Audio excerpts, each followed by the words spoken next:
Hello and अस्सलाम वालेकुम students, welcome to today's video. आज हम रिव्यू एक्सरसाइज करेंगे चैप्टर 9 की, जो कि लास्ट है इस चैप्टर की। सबसे पहले एमसीक्यूज देख लेते हैं। कहते हैं अगर दो पॉलीगॉन्स हों और हम उनको कह रहे हैं सिमिलर, ठीक है। फॉर एग्जांपल ये मेरे पास एक पॉलीगॉन है और ये मेरे पास एक पॉलीगॉन है, तो ये कह रहा है ये सिमिलर कब होते हैं। कहते हैं जब इनकी कॉरिस्पॉन्डिंग एंगल्स इक्वल होते हैं, यानी ये एंगल और ये एंगल इक्वल है, ये एंगल और ये एंगल इक्वल है, ये एंगल और ये एंगल इक्वल है, तो ये इसके बराबर, ये इसके बराबर और ये इसके बराबर, तो इसको बोलेंगे कॉरिस्पॉन्डिंग एंगल। तो ये क्या सिमिलर होंगी? तो जवाब है यस। जब भी किसी दो शेप्स के जो एंगल्स हैं वो इक्वल हों तो हम उन शेप्स को क्या बोलते हैं? सिमिलर बोलते हैं। एरिया ज़रूरी होना सेम नहीं है, साइड्स का इक्वल होना ज़रूरी नहीं है, ठीक है, ज़रूरी नहीं है, और वॉल्यूम्स का इक्वल होना भी ज़रूरी नहीं है। तो ये तीन ऑप्शन आपके कैंसिल होते हैं। तो इसमें हमें ये आता है कि एंगल सेम होना ज़रूरी होना चाहिए। So the first answer is ये। फिर कहते थे रेशियो ऑफ द एरियाज, यानी एरिया की रेशियो ले लो। एक शेप ये हो गई, एक शेप ये हो गई, दो सिमिलर शेप्स हैं, लेट्स से ये है, इसका एरिया 1 और इसका एरिया 2। आपने दो सिमिलर शेप्स का एरिया ले लिया। कहता है तो उसके जो आगे इक्वल होगा वो किसके होगा? Ratio of their parameters? नहीं, पैरामीटर्स वाला तो हमने कोई चीज़ ही नहीं पड़ी हुई। फिर जी स्केयर ऑफ द रेशियो, ये बात बन रही है कि अगर हम इसकी ये लेंथ में ले लेता हूँ और इधर से मैं इसकी ये लेंथ ले लेता हूँ और इन दोनों लेंथ का मैं क्या ले लेता हूँ? स्केयर का रेशियो ले लेता हूँ, तो उसके इक्वल होगी? यस, इसके इक्वल होगी। क्यूब वॉल्यूम में होता है, ठीक है, सम तो बिल्कुल नहीं, कॉरस्पॉन्डिंग साइड का सम तो नहीं, तो ये तो हमारे पास ये बी ऑप्शन आ जाएगा। नेक्स्ट कहता है if the volume of two similar solids, दो सिमिलर सॉलिड्स हैं, अब सिमिलर है, उनकी रेशो क्या है? 125 और 27। किसकी? वॉल्यूम की। यानी हमें वॉल्यूम 1 और वॉल्यूम 2 की शक्ल में रेशो दी हुई है। वॉल्यूम 1 दिया हुआ है 125, वॉल्यूम 2 दिया हुआ है 27।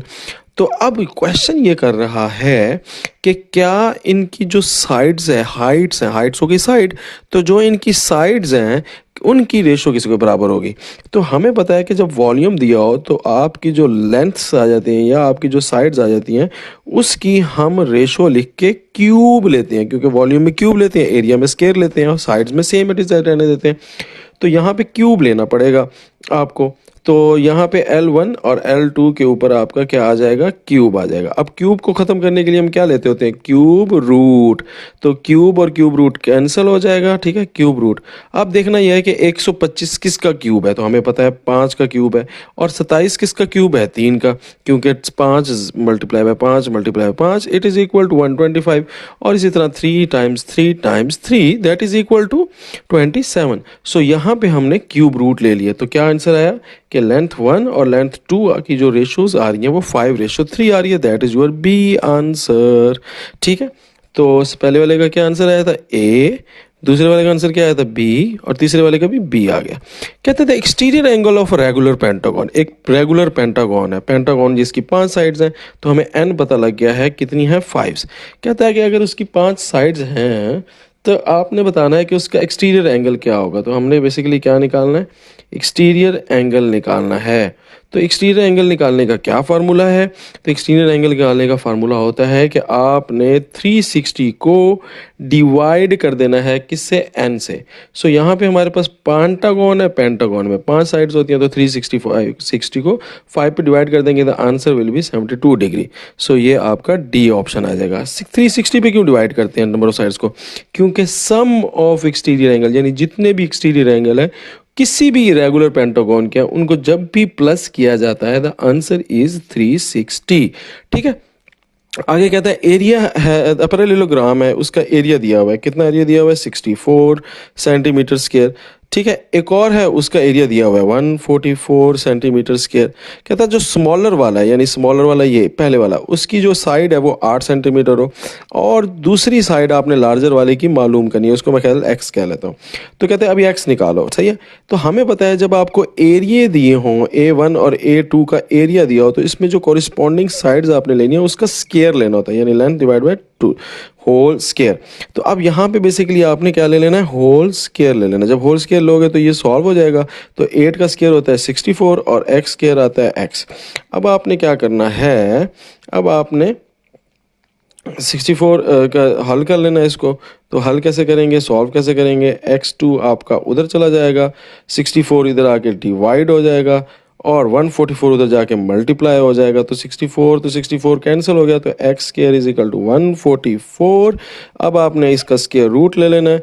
तो जब स्केयर स्केयर रूट से कट जाएगा तो x इज इक्वल टू 144 किसका स्केयर है, 12 का। तो इसका मतलब है हमारी जो सेकंड होगी वो क्या होगी, 12 सेंटीमीटर होगी। तो 12 सेंटीमीटर आपका आंसर आ गया। इसी तरह बेटा कहता है टोटल नंबर ऑफ डायगोनल्स निकालने हैं आपने। क्या निकालने हैं, डायगोनल्स। तो डायगोनल क्या होता है, डायगोनल आपके निकलते होते हैं उस फार्मूले से, उसका एक फार्मूला है नंबर ऑफ डायगोनल्स निकालने का, नंबर ऑफ डायगोनल्स निकालने का फार्मूला है, और that is equal to n into n minus 3 divided by 2। ये फार्मूला है। तो n उसने दिया हुआ है 9 साइड्स हैं, तो n की जगह 9 लगा देंगे, 9 माइनस 3 कर देंगे, डिवाइड बाय 2 कर देंगे। तो 9 टाइम्स 91 81 हो गया, और 9 27 हो गया, डिवाइड बाय 2 हो गया। तो 80 में 1 में से 27 अगर हम माइनस कर लें तो ये 11 में से 7 गया, इट इज़ इक्वल टू 4। और ये 7 हो गया था, 7 में से 2 जाए तो कितना बनता है, 5। So it's 54 divide by 2 which is equal to 27। So इसका मतलब है हमारे पास आंसर आ रहा है 27। नेक्स्ट हमारे पास आ जाता है क्वेश्चन, कहता है टू स्फीयर्स हैं जो कि सिमिलर हैं और उनके रेडियस दिए हुए हैं, और रेडियस की रेशो क्या है, रेडियस 1 और रेशियो 2। इसकी जो रेशो दी हुई है वो कितनी दी हुई है, 4:5। कहता है इफ द सरफेस एरिया, तो एरिया आपके पास गिवन है कितना है, लार्जर सफियर यानी जो बड़ा सफियर है, बड़ा जो है वो नीचे वाला लिया ना, तो एरिया 2 हमें गिवन है, वो बड़े वाला 5 क्या है, 5 के नीचे इधर बड़ा वाला आएगा। तो इसलिए बड़े वाले को आपने नीचे लिखना है डिनोमिनेटर में। वो कितना दिया हुआ है, 500 दिया हुआ है, ठीक है। और आपने स्मॉल वाले का सरफेस एरिया निकालना है। तो अब यहाँ पे एक चीज़ का ख्याल रखना है कि जब एरिया होता है तो उसकी जो कॉरिस्पॉन्डिंग साइड्स होती हैं या रेडियस होते हैं या हाइट्स होती हैं उसका स्केयर लेते होते हैं। तो यहाँ पे इसलिए मैं क्या ले लूँगा, स्केयर।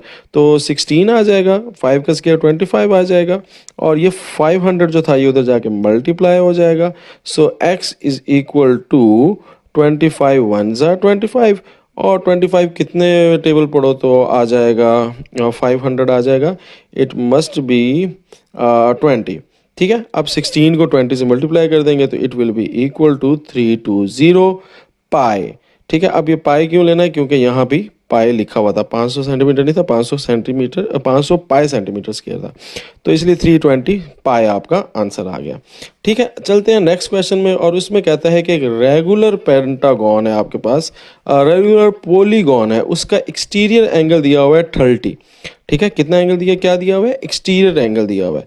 अब और आपसे पूछा क्या हुआ है, डायगोनल्स। तो डायगोनल्स का अभी मैंने आपको फार्मूला बताया था, नंबर ऑफ डायगोनल्स का फार्मूला है, डायगोनल्स निकालने, नंबर ऑफ डायगोनल्स निकालने का फार्मूला मैंने अभी आपको बताया था, क्या था, n into n minus 3 divided by 2। अब मसला यह है कि यहाँ पे हमारे पास n नहीं है। अच्छा, n नहीं है तो क्या है, हमारे पास एक्सटीरियर एंगल है।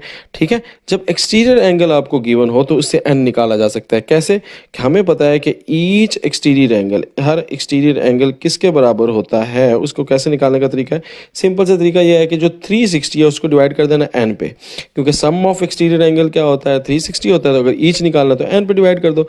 तो अगर इस फार्मूले से मैं n निकालना चाहूँ तो क्या करूँगा, 360 डिवाइड बाय एक्सटीरियर एंगल। तो एक्सटीरियर एंगल तो हमारे पास गिवन है, वो तो उसने दिया हुआ है 30। तो मैं क्या करूँगा, 360 को डिवाइड कर दूंगा 30 पे, जो कि आपके पास आंसर आ जाएगा 12। ठीक है, तो इस 12 को आपने ले लेना है।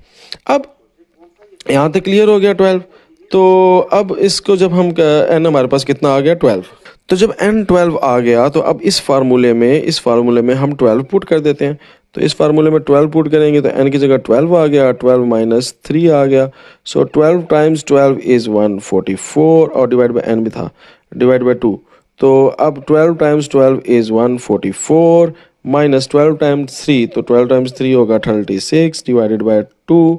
तो 144 में से 36 माइनस कर लें, 14 में से 6 गया तो इट इज़ 8, और 3 में से 3 गया 0, तो ये 108 आ गया। और 108 को जब 2 पे डिवाइड करेंगे इट इज़ इक्वल टू 54। सो ये आपका आंसर आ गया 54। सबसे पहले हमने क्या किया, एन निकाला। कैसे एन निकाल लिया, एक्सटीरियर एंगल जो आपका आया है उससे हमने एन निकाल लिया एक्सटीरियर एंगल वाला फार्मूला लगा के।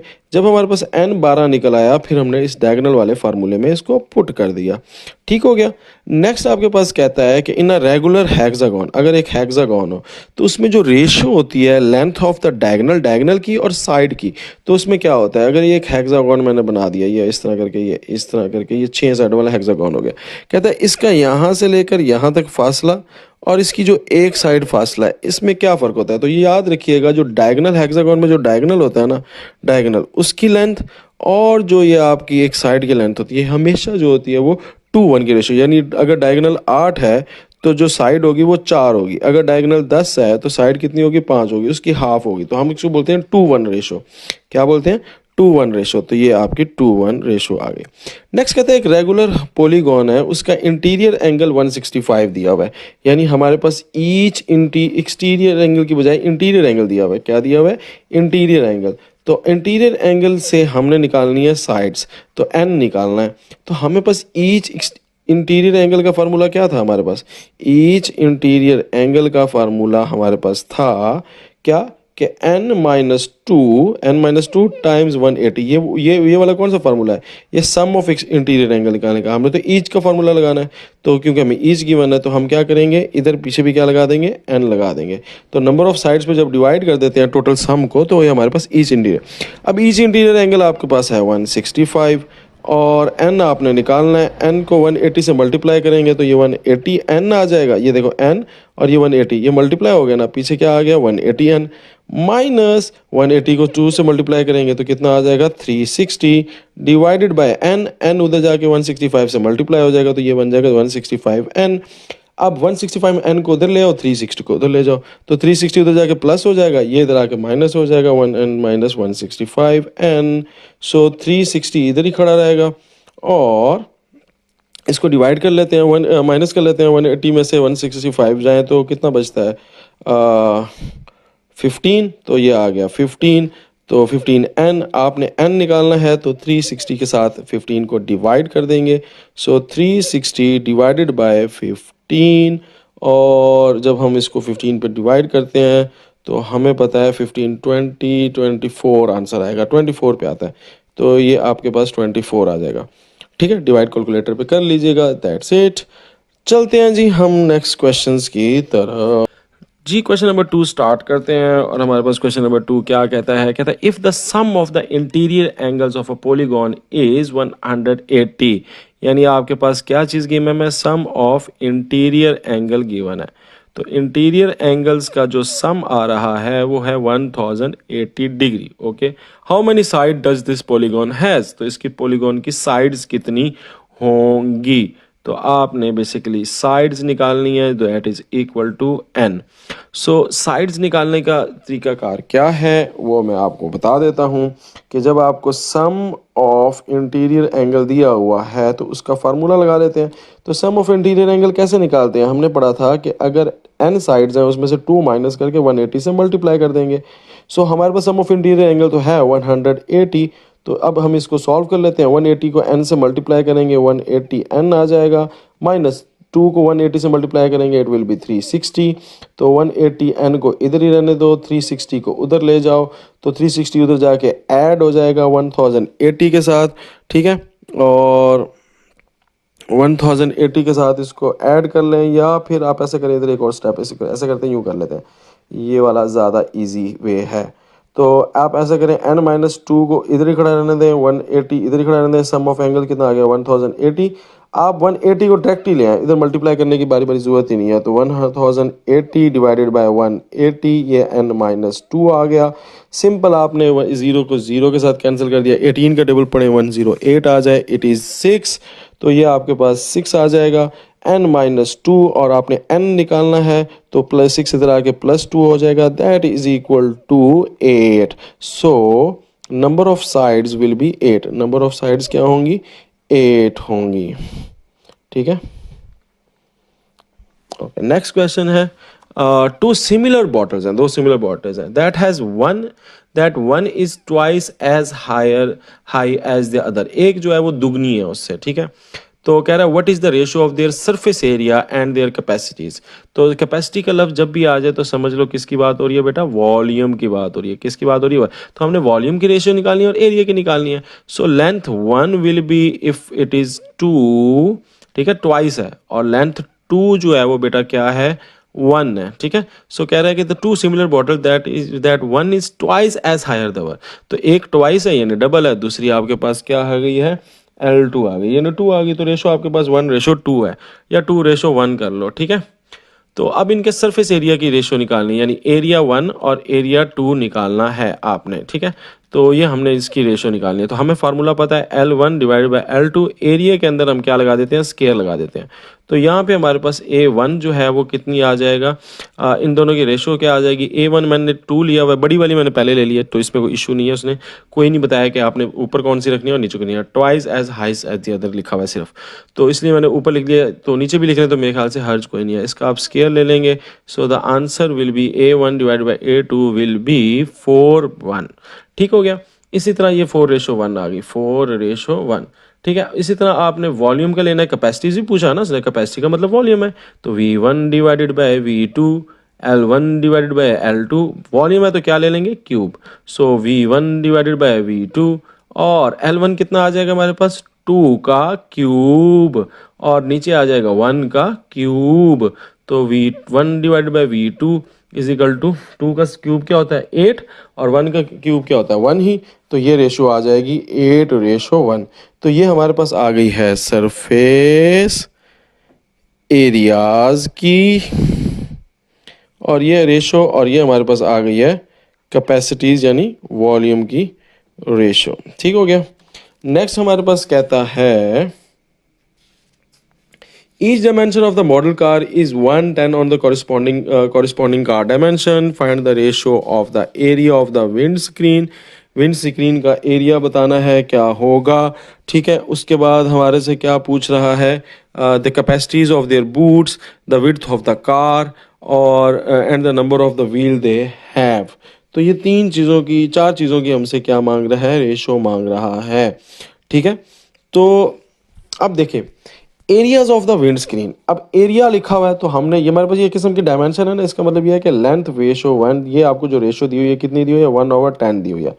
पहले सवाल के अंदर आपसे क्या कह रहा है, एरिया निकालो, एरिया की एरियाज की रेशो निकालो। तो हमने एरियाज की रेशो निकाल लेते हैं, तो उसका फार्मूला हमने पढ़ा हुआ है, वो होल स्केयर लग जाता है ना एरिया में, क्या लग जाता है, सिर्फ होल स्केयर लग जाता है। तो A1/A2 is equal to, length कितनी है आपकी 1, फर्स्ट लेंथ क्या है आपकी, फर्स्ट लेंथ आपकी 1 है, सेकंड लेंथ आपकी क्या है 10, तो 10, तो इसका स्केयर ले लेंगे, तो ये आ जाएगी A1/A2 इज इक्वल टू 1/100। तो आप कह दोगे कि एरिया की ratio, area of their wind screen, area of wind screen की जो आ गई है रेशो, वो कितनी आ गई है, वो आ गई है 1:100। बी पार्ट की तरफ जाते हैं। बी पार्ट के अंदर वो कह रहा है कैपेसिटीज ऑफ द बूट्स। तो कैपेसिटीज निकालनी है ना, तो कोई मसला ही कोई नहीं, कैपेसिटी का मतलब वॉल्यूम होता है, तो इसका मतलब है volume 1 divided by volume 2 is equal to length 1 divided by length 2 whole cube, क्योंकि वॉल्यूम में क्यूब ले लेते हैं। तो V1 divided by V2 is equal to length 1 कितना है आपके पास 1 डिवाइडेड बाय 10 होल क्यूब, और इसका सॉल्व करने से आंसर क्या आ जाएगा, इसके सॉल्व करने से आएगा 1/1000। तो आप कह दोगे ratio of volume, ratio of volume, ratio of area of, ratio of volume of क्या चीज़ थी, बूट्स, किसके इक्वल है 1:1000। ठीक है, 1:1000। नेक्स्ट हमारे पास आ जाता है, कहता है the width of the car. तो देखिए कार जो है वो विड्थ जो है वो तो सेम डायमेंशन है, तो हमें पता है कि L1/L2 is equal to the L3/L4। अब इसके अंदर स्केयर कुछ भी नहीं लेना। सो अगर आपके पास 1:10 है तो वो इक्वल होगी 1:10 ही के। सो तो आपने विड्थ क्या है, सिंगल डायमेंशन है, तो सिंगल डायमेंशन में जैसे है वैसे लिखना है। तो सिर्फ of the car, car ratio of width of car, ratio of width of car is 1:10, ये सेम एज इट इज ही होगी।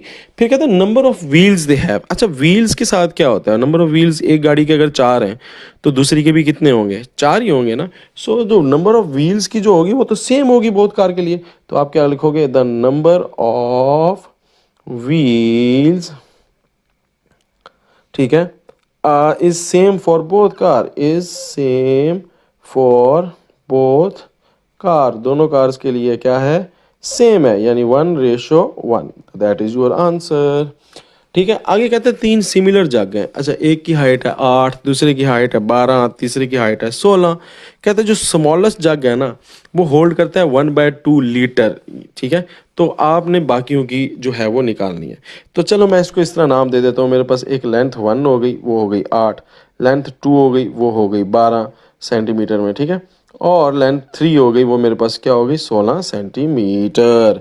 अब आपके पास क्या है, वॉल्यूम्स दिया हुआ है। किसका वॉल्यूम दिया है, सिर्फ स्मॉलर जगह, यानी L1 वाले का जो वॉल्यूम है उसको V1 कह लेते हैं। तो V1 का दिया हुआ है 1/2 यानी हाफ। ठीक है, तो अब हमने क्या निकालना है, V2 निकालना है और V3 निकालना है, ये तीन हमने निकाले हैं। अच्छा, हाफ को अगर मैं चाहूँ 0.5 भी लिख सकता हूँ, अगर मुझे इजी लगेगा तो मैं ये भी यूज़ कर सकता हूँ। 0. हाफ कितना होता है, आधा होता है, आधे को 0.5 भी लिखते हैं। ठीक है, मुझे इजी लगेगा तो मैं यूज़ कर लूँगा। अब फार्मूले हमने यूज़ करने हैं। पहले हम क्या करेंगे, इन दोनों की रेशो ले लेंगे और इधर से इन दोनों की रेशो ले लेंगे। डन, चलो डन। देखो कैसे लेंगे, देखो L1 divided by L2 is equal to volume 1 divided by volume 2। और जब वॉल्यूम लेते हैं तो लेंथ के ऊपर क्या लग जाता है, होल क्यूब लग जाता है।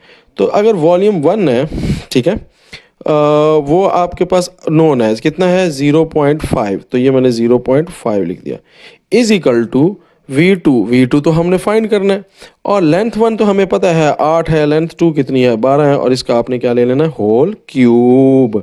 यहाँ तक समझ आ गई आपको, ठीक होगा, डन हो गया। आगे चलते हैं। अब हमने क्या करना है, इधर इधर कर लेते हैं। तो आगे हमने क्या करना है, V2 निकालना है। बल्कि इसको पहले क्यूब्स ले लेते हैं। तो 8 का क्यूब क्या होता है, 8 का क्यूब होता है 512, क्योंकि 8 8 16, 8 8 64, तो 64 8 512, तो ये आपकी 512 आ जाएगा। ठीक हो गया। और बेटा आपके पास जो है 12 12 का जो क्यूब लेंगे तो दैट विल बी, कैलकुलेटर पे करने दें, इट विल बी 1728, 1728 आ जाएगा आपके पास। ठीक है, अब आपने क्या करना है, इन दोनों को डिवाइड कर देना है। या V2 को उधर ले जाएं, V2 को उधर ले जाएं, ये V2 को मैं उधर ले गया, और बाकी चीज़ों को इधर ले आए। 0.5 टाइम्स 1728, 1728 डिवाइडेड बाय 512। तो अब इसको कैलकुलेटर पे मैं जल्दी से सॉल्व कर लेता हूँ। 0.5 टाइम्स 1728, ठीक है, डिवाइडेड बाय 512। सो आंसर आपके पास आ जाएगा, तो V2 आ जाएगा आपके पास 1.6875, जो कि अगर आप फ्रैक्शन में लिखना चाहो, चूँकि पहला भी फ्रैक्शन में था ना, तो इट विल बी 1/11/16। ठीक है, ये आपके पास लीटर में आ गया। अब हम निकाल लेते हैं वॉल्यूम 2 निकालना है। तो वॉल्यूम 2 निकालने के लिए 3 निकालने के लिए वॉल्यूम 3 की रेशो ले लेंगे, और दूसरी तरफ लेंथ 1 की बजाय लेंथ 2 की बजाय लेंथ 3 ले लेंगे, और ऊपर लगा देंगे क्यूब, क्योंकि वॉल्यूम की रेशो ले रहे हो आप कोरिस्पॉन्डिंग। तो वॉल्यूम 1 तो वही 0.5 रहेगा, V3 आपने फाइंड करना है। लेंथ 1 आपके पास जो है वही रहेगी 8, और लेंथ 3 जो है वो आपके पास 16 आ जाएगी। ये आपकी यहाँ पे तरक्की हो गई। अब आपने इनका ले लेना है क्यूब। तो 0.5 वैसे ही, V3 वैसे ही, 8 का जो क्यूब आएगा वो आएगा 512, और 16 का क्यूब जो है वो आएगा 4096। और जब आपने इसको V3 निकालना है तो V3 को इधर रहने दो। 0.5 टाइम्स 4096 डिवाइडेड बाय 512। सो आपका V3 आ जाएगा, इसको जब हम मल्टीप्लाई करके डिवाइड करेंगे और आंसर आ जाएगा 4। सो ये 4 लीटर आ जाएगा। सो आपके पास रेशोज आ गई हैं, कैपेसिटीज़ आ गई हैं। So capacities will be will be 1 whole, 1 litre पूरा, 11/16 एंड 4 लीटर्स। ठीक हो गया।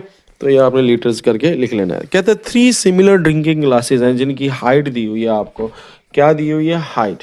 ठीक है, तो उनकी हाइट दी हुई है L1 और L2 और L3, 3 हाइट्स दी हुई हैं। ठीक है, और इन 3 हाइट्स में आपको दिया हुआ है 7.5 और 9 और बेटा 10.5। अब बच्चों आपसे पूछा क्या हुआ है? वॉल्यूम 1 निकालो। दिया हुआ है वॉल्यूम 1 दिया हुआ है 343 मिलीमीटर क्यूब। ठीक है, और आपसे पूछा क्या हुआ है? वॉल्यूम 2 मिली पूछा हुआ है, वॉल्यूम 3 पूछा हुआ है, वॉल्यूम टॉलेस्ट का दिया हुआ है, सॉरी टॉलेस्ट आपकी V3 है, तो ये V3 दिया हुआ है आपको। ठीक है, तो V3 आपको बेसिकली कितना दिया हुआ है? 343 मिलीमीटर क्यूब। ठीक है, मिलीलीटर्स, चले mLs। ओके, सो V2 आपने निकालना है और V1 आपने निकालना है।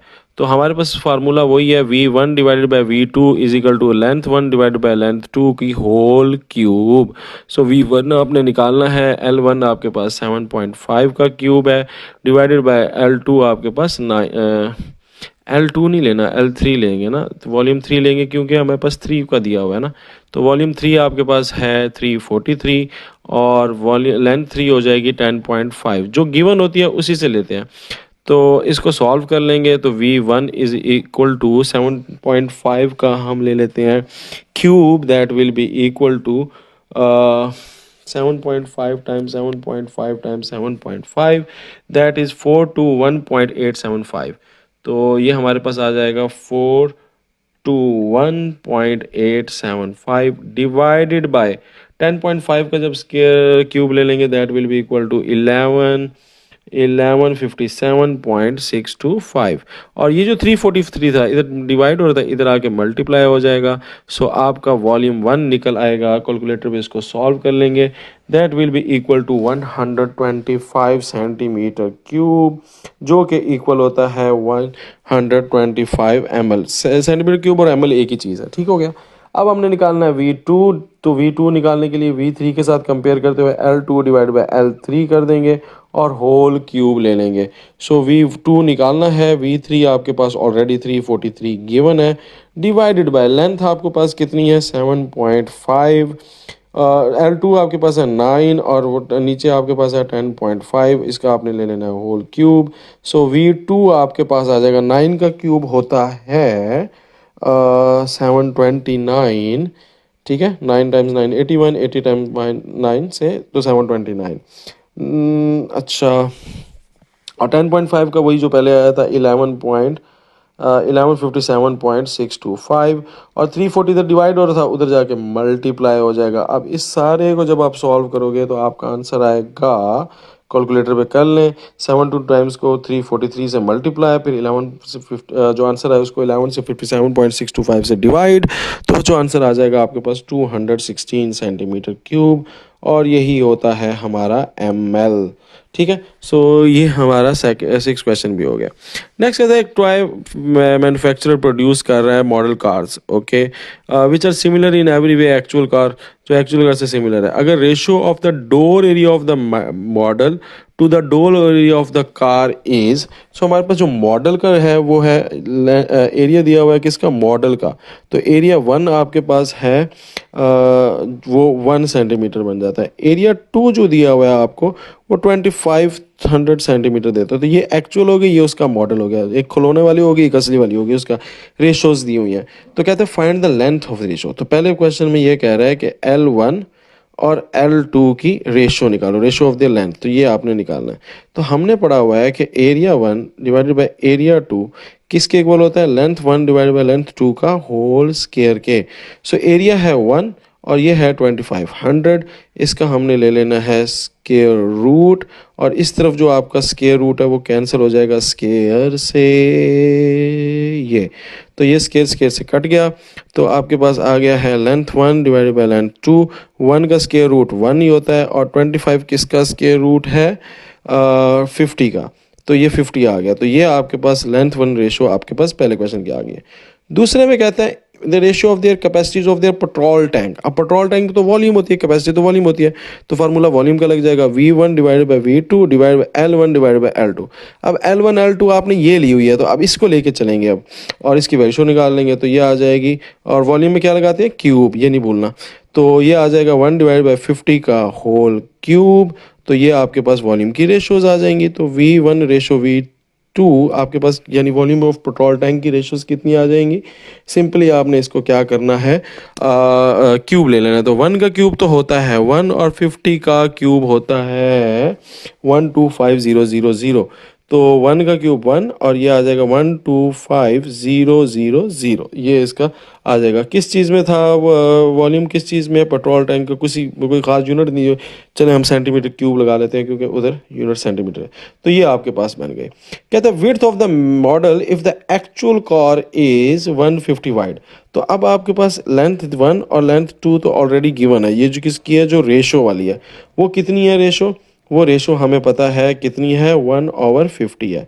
तो कहते हैं जो एक्चुअल कार, एक्चुअल हमारी क्या है, L2 है ना।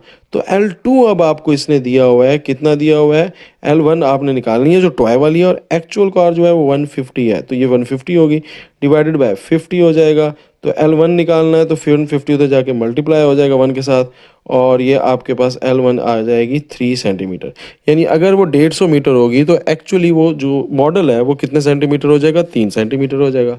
नेक्स्ट हमारे पास जो है वो डी क्वेश्चन है, कहता है area of the rear window of the actual car. Actual car की जो विंडो है उसका एरिया आपने मालूम करना है। If the area of the rear window of the model, model की जो रियर विंडो है उसका एरिया 3 सेंटीमीटर। तो हमें एरिया भी दिए हुए हैं, एरिया 1 और एरिया 2। तो एरिया 1 आपका जो है वो कौन से वाला था, मॉडल वाला, तो वो ऑलरेडी गिवन है 3 सेंटीमीटर स्क्वायर। एरिया 2 हमने निकालना है जो कि एक्चुअल बनता है, और रेशो हमारे पास है 1/50। मगर चूंकि यहाँ पे एरिया ले रहे हैं, तो इसलिए यहाँ पे क्या लगाएंगे, स्क्वायर। तो एरिया 1 आपको दिया हुआ है 3, ये देखें दिया हुआ है 3, क्यों, क्योंकि ये एक्चुअल नहीं है, मॉडल का है। तो एक्चुअल वाला तो ये एरिया, और यहाँ पे 1 है और 50 है, 50 का स्क्वायर ले लेंगे जल्दी से। तो 1 का स्क्वायर तो 1 नहीं होता है, तो 50 का स्क्वायर आ जाएगा 2500। तो ये आपके पास आ गया 2500। तो अब अपने एरिया 2 निकालना है, तो एरिया उधर ले जाओगे और 3 को मल्टीप्लाई कर दोगे 2500 से, जो कि तकरीबन तकरीबन आपका एरिया 2 आ जाएगा 7500 या 7500। तो 7500 सेंटीमीटर स्क्वायर आपका एरिया आ जाएगा। ठीक है, तो ये एक इन्फॉर्मेशन जो आपने पहली निकाली थी उसी को कंटिन्यू किया है हमने अगले क्वेश्चंस को भी सॉल्व करने के लिए। ठीक हो गया। नेक्स्ट हमारे पास आ जाता है कि ratio of the areas of 2 similar label. अच्छा, 2 रेशो लेनी है सिमिलर लेबल, 2 सिमिलर हैं, of a coffee is 144 and 169। Areas की रेशो दी हुई है, याद रखिएगा किसकी रेशो दी हुई है, एरियाज की। तो एरिया 1 आपको दिया हुआ है दैट इज इक्वल टू 144, और कुछ नहीं दिया, और एरिया 2 आपको दिया हुआ है 169।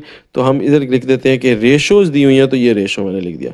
कहता है इनकी हाइट निकालो, तो हम बहुत ही आसान है, A1 divided by A2 is equal to height 1 divided by height 2 whole square. क्योंकि एरिया है, एरिया आपके पास आ गया 144 divided by 169 square root on both side. So H1 divided by H2, और ये इनके ऊपर होल स्केयर, और ये divided by square root, square square root से कट गया। सो हमारे पास हाइट 1 और हाइट 2 आ गई है। 144 का क्या होता है 12, और 169 का क्या होता है 13।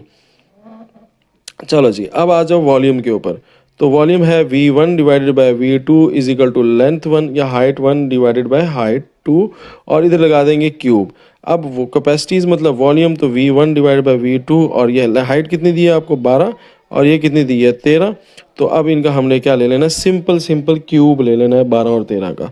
तो V1 डिवाइडेड बाय V2 आपने निकालना है। सो 12 का क्यूब होगा 1728, कैलकुलेटर से निकाल ले, और 13 का क्यूब होगा 21197। तो ये आपके पास जो V1 और V2 की रेशो आ जाएगी वो आ जाएगी 1728 रेशो 2197। और यहाँ पे जो हाइट की 1 और हाइट 2 की रेशो आई थी वो कितनी आई थी 12/13। तो इस तरह करके आप लिख सकते हैं। ठीक हो गया। नेक्स्ट हमारे पास आ जाता है क्या, एक tessellation of tile on a floor. एक फ्लोर के ऊपर टाइल लगाई है, has been using repeating unit, उसमें आपने रिपीटिंग यूनिट यूज़ किया। अच्छा, कौन कौन से रिपीटिंग यूनिट यूज़ किए हैं? एक हमने यूज़ किया है, इधर लिख देते हैं वन बाय वन। एक किया है रेगुलर हेक्सागोन, कितना? एक रेगुलर हेक्सागोन यूज़ किया है। अच्छा, और क्या यूज़ किया है? और हमने यूज़ किया है सिक्स स्क्वायर यूज़ किया। अच्छा, सिक्स स्क्वायर यूज़ किया। अच्छा, और भी कुछ यूज़ किया? हाँ, सिक्स इक्विलेटरल ट्रायंगल यूज़ किए। अच्छा, इक्विलेटरल ट्रायंगल भी यूज़ कर लिया आपने। अब कहता यह है कि जितनी भी आपने चीज़ें यूज़ की हैं, सिक्स इक्विलेटरल ट्रायंगल, ओके। तो और कहता है जितनी भी चीज़ें आपने यूज़ की हैं, इक्विलेटरल ट्रायंगल, ओके, स्पेलिंग देख लीजिएगा। नेक्स्ट, तो कहता है ये कि जितनी सारी चीज़ की है, इन सब का जो लेंथ है ना, किसी भी जिसकी भी उठा लो, तो वो 0.5 मीटर या 1/2 मीटर है। तो अब सबसे पहले हम, और कहता है क्या है कि फाइंड द टोटल एरिया। तो टोटल एरिया आपने निकालना है, ठीक है? क्या निकालना है? Total area. तो सबसे पहले इसके ऊपर आ जाए, तो लेंथ आपको दी हुई है कितनी? 1/2 मीटर। तो हमें पता है कि एरिया ऑफ हेक्सागोन का फार्मूला, वैसे तो फार्मूला बहुत आसान है, थोड़ा सा आपको जहन लड़ा के इसको याद करना है सिर्फ, ठीक है? तो इसको याद करने के लिए आप ये याद रखिएगा, एरिया ऑफ रेगुलर पॉलीगॉन, ठीक है? हेक्सागोन, सॉरी, हेक्सागोन का फार्मूला क्या है? तो फार्मूला है 3 × 3, 3 स्क्वायर रूट और डिवाइडेड बाय 2 मल्टीप्लाई बाय ए का स्क्वायर। अब ए स्क्वायर जो है ना, ये आपका है बेसिकली लेंथ, ए आपकी क्या है यहाँ पे? लेंथ है। ठीक हो गया? तो हम इसको सॉल्व कर लेते हैं। सो ये आ जाएगा 3√3 डिवाइडेड बाय 2 टाइम्स एरिया आ जाएगा 1/2 का होल स्क्वायर, और होल स्क्वायर फाइंड सॉल्व कर लें तो ये आ जाएगा 1/4, और ये मल्टीप्लाई हो जाएगा 3 × 3 divided by 2 times 8, 2 times 4 is 8। तो ये आपके पास फिलहाल आ गया है। ठीक है, इसको फर्दर सॉल्व हम नहीं करते, ये मीटर स्क्वायर। अगर करना है कोई तो डेसिमल में आंसर लेके आना, तो ले भी आओ तो कोई मसला नहीं। अब हमारे पास दूसरी चीज़ है सिक्स स्क्वायर। अब सिक्स स्क्वायर, स्क्वायर का एरिया कैसा होता है? तो एरिया ऑफ स्क्वायर जो होता है वो इक्वल होता है किसके? लेंथ मल्टीप्लाई बाय लेंथ का स्क्वायर, यानी एल का स्क्वायर। तो 1/2 का स्क्वायर यानी 1/4, ठीक है? तो ये हमारे पास 1/4 आ जाएगा। अब इसको मल्टीप्लाई करना है सिक्स से, क्योंकि सिक्स स्क्वायर है ना, एक स्क्वायर थोड़ी है, ये तो एक का एरिया निकाला है। तो area of six square, area of six square, तो 7 एरियाज का क्या स्क्वायर हो जाएगा? तो ये आ जाएगा 1/4 टाइम्स 6। तो ये कट गया, कितना आया? 2 और 3, और ये 3 आ गया, और ये कितना आ गया? 2। तो 3/2 आपका इधर आंसर आ गया है, ठीक है? Metre square. तो ये इसका एरिया आ गया। अब एरिया रहेगा ट्राइंगुलर का, तो एरिया ऑफ ट्राइंगल कैसे निकालते हैं? तो एरिया ऑफ ट्राइंगल इक्विलेटरल है, ठीक है? तो इक्विलेटरल ट्राइंगल का फॉर्मूला होता है 3 × 4 a स्क्वायर। क्या होता है? 3 × 4 a स्क्वायर। तो a आपकी लेंथ है यहाँ पे, सो 3/4 वैसे रहेगा। a स्क्वायर का मतलब है 1/2 का स्क्वायर, वो हो जाएगा 4, और 4 4 जा कितना होता है? 16। सो ये आ जाएगा √3 डिवाइडेड बाय 16। डन। अब हमने इसको मल्टीप्लाई किससे करना है? कितने थे? 6 थे ना। So area of 6 equilateral triangle, तो 6 इक्विलेटरल ट्राइंगल कितने के इक्वल हो जाएंगे? ठीक है, वो हो जाएंगे √3 डिवाइडेड बाय 16 टाइम्स क्या हो जाएगा? 6। तो 6 से मल्टीप्लाई कर लें तो ये आ जाएगा 3, और ये कितना आ जाएगा? 8। सो ये आपके पास √3 डिवाइडेड बाय 8, ये आपकी मैक्सिमम वैल्यू सिंप्लीफिकेशन में आ गई। अब आपने ये जो तीन निकाले हैं, इन तीनों को हमने क्या करना है? ऐड कर देना है। क्या कर देना है? ऐड, क्योंकि टोटल एरिया निकालना है। So total area will be equal to, ठीक है? सो टोटल एरिया किसके इक्वल हो जाएगा? इन सबको प्लस कर दें। पहले इसको, जो आपकी एक हेक्सागोन थी, तो ये आ जाएगा 3 √3 डिवाइडेड बाय 8 प्लस ये 3/2, तो 3/2 प्लस, और फिर ये 3 × √3 डिवाइड बाय 8। तो इनका एलसीएम आ रहा है 8, तो एलसीएम ले लेंगे हम 8, और हमारे पास ये हो जाएगा, क्या हो जाएगा? इसको ज़रा सॉल्व कर लेते हैं। तो तो ये 3 जो है, अच्छा ये 3 इंटू 3 ही रहेगा, सही है, प्लस ये 3 जो है ये किससे मल्टीप्लाई होगा, क्योंकि 2 को 8 बनाने के लिए 4 से मल्टीप्लाई करना पड़ेगा, तो इसलिए इसको भी 4 से करेंगे, ये 12 हो जाएगा, प्लस और 3 अंडर रूट 3 वैसे का वैसे रहेगा।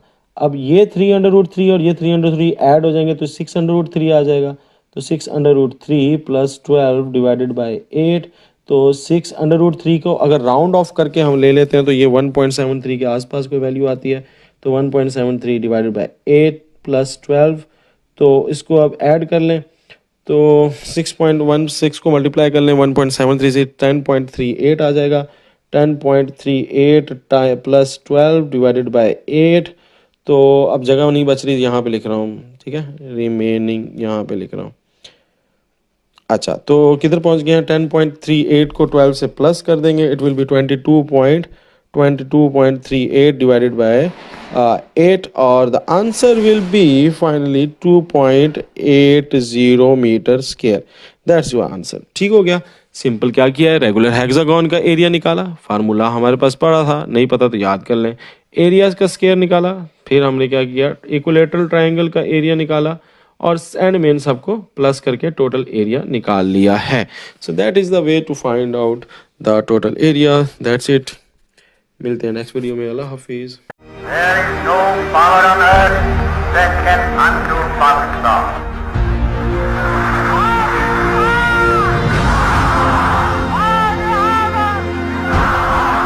Pakistan Zindabad.